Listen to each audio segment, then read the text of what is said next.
একঘেয়ে পটলের তরকারি বা ডালনা বাড়ির সবাই আর খেতেই চাইছে না। তাই সেদিন পটলের যে এইভাবে রেসিপিটা বানালাম, বাড়ির সবাই খেয়ে কিন্তু খুবই প্রশংসা করেছিল। একদম কম সময় হয়েও গেছিল, আর খেতেও দারুণ টেস্ট হয়েছিল। গরম ভাতের সাথে তো দুর্দান্ত লেগেছিল।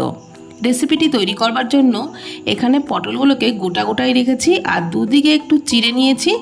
অল্প অল্প খোসা রেখে পটলগুলোকে কেটে ভালো করে ধুয়ে নিয়েছি। এখন প্রথমেই একটা মশলা তৈরি করে নিচ্ছি। একটা মিক্সির জারেতে 2 টেবিল চামচ সাদা সর্ষে আর 1.5 টেবিল চামচ তিল দিয়ে দিলাম অল্প একটু লবণ। এবারে শুকনো উপকরণ প্রথমে আগে ঘুরিয়ে নিলাম, তারপর এর মধ্যে দিয়ে দিলাম 2টো কাঁচা লঙ্কা আর 3-4 কোয়া মতো রসুন দিলাম। অল্প পরিমাণে জল দিয়ে সমস্ত মশলার মিহি পেস্ট তৈরি করে নিলাম। এখন কড়াইয়ে প্রায় 3 টেবিল চামচ মতো সর্ষের তেল দিয়ে তার মধ্যে দিয়ে দিলাম 1/2 চামচ কালো জিরে। কালো জিরেটা ফুটে উঠলেই পটলগুলো দিয়ে দিচ্ছি। আর পটলগুলো দেওয়ার পর কিন্তু বেশ লালচে করে তেলের মধ্যে ভেজে নিতে হবে। পরিমাণ মতো হলুদ আর লবণ দিয়ে পটল বেশ লালচে করে কিন্তু ভেজে নেব। পটল একটু লালচে করে ভাজলে পটলের যে কোনো রেসিপি খেতে দারুণ লাগে। আর পটল ভাজবার সময় হলুদটা কিন্তু খুব বেশি পরিমাণে দেবেন না, তাহলে তেলটা একদম কালো হয়ে যাবে। ওই সামান্য একটু হলুদ দিয়েই কিন্তু আমি পটল ভেজে নিচ্ছি। পটল বেশ লালচে করে ভেজে নেওয়া হয়ে গেছে। এখন পটলগুলোকে এক জায়গায় করে নিচ্ছি।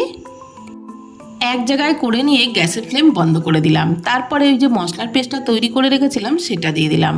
2 টেবিল চামচ ফেটিয়ে রাখা টক দই দিয়ে দিলাম। তারপর দিয়ে দিলাম 1/2 চামচ কাশ্মীরি লাল লঙ্কার গুঁড়ো আর 1/2 চামচ মতো চিনি দিয়েছি। দিয়ে দিলাম 2 টেবিল চামচ কাঁচা সর্ষের তেল আর ওই মশলার বাটি ধোয়ার অল্প পরিমাণে জলও দিয়ে দিলাম। এবারে সমস্ত কিছু নাড়াচাড়া করে ভালোভাবে মিশিয়ে নিচ্ছি।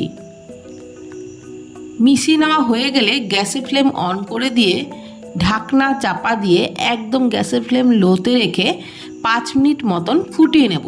তার আগে 3টে চেরা কাঁচা লঙ্কা দিলাম। তারপর ঢাকনা চাপা দিয়ে গ্যাসের ফ্লেম লোতে রেখেই কিন্তু 5 মিনিট মতো ফুটিয়ে নিয়েছিলাম। আর এখন কিন্তু এই রেসিপিটা প্রায় রেডি হয়েই এসছে। এই রেসিপি বানাতে একদমই বেশি সময় লাগে না, মাত্র 10 মিনিটেই রেডি হয়ে যায়। আর গরম ভাতের সাথে খেতে তো দুর্দান্ত লাগে। এই রেসিপি থাকলে আর কিছুই লাগে না, এক থালা ভাত নিমেষেই খাওয়া হয়ে যায়।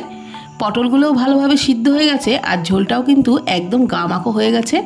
এই অবস্থাতেই গ্যাসের ফ্লেম বন্ধ করে আমি 5 মিনিটের জন্য একটু ঢাকা দিয়ে স্ট্যান্ডিং টাইমে রেখেছিলাম। এখন দেখুন কালারটা কতটা লোভনীয় হয়েছে। তো বন্ধুরা, পোস্ত ছাড়া এইভাবে একদম অল্প উপকরণেই পটলের এই রেসিপিটা বানিয়ে দেখবেন। একঘেয়ে পটলের ডালনা বা তরকারির থেকে এই রেসিপি খেতে কিন্তু অসাধারণ লাগবে। আর ভিডিওটি ভালো লাগলে প্লিজ কমেন্টের মাধ্যমে জানাবেন। ফেসবুক থেকে দেখে থাকলে পেজটি ফলো করে নেওয়ার অনুরোধ রইল। ইউটিউব থেকে দেখলে চ্যানেলটি প্লিজ সাবস্ক্রাইব করে দেবেন। ভালো থাকবেন, সুস্থ থাকবেন, ধন্যবাদ।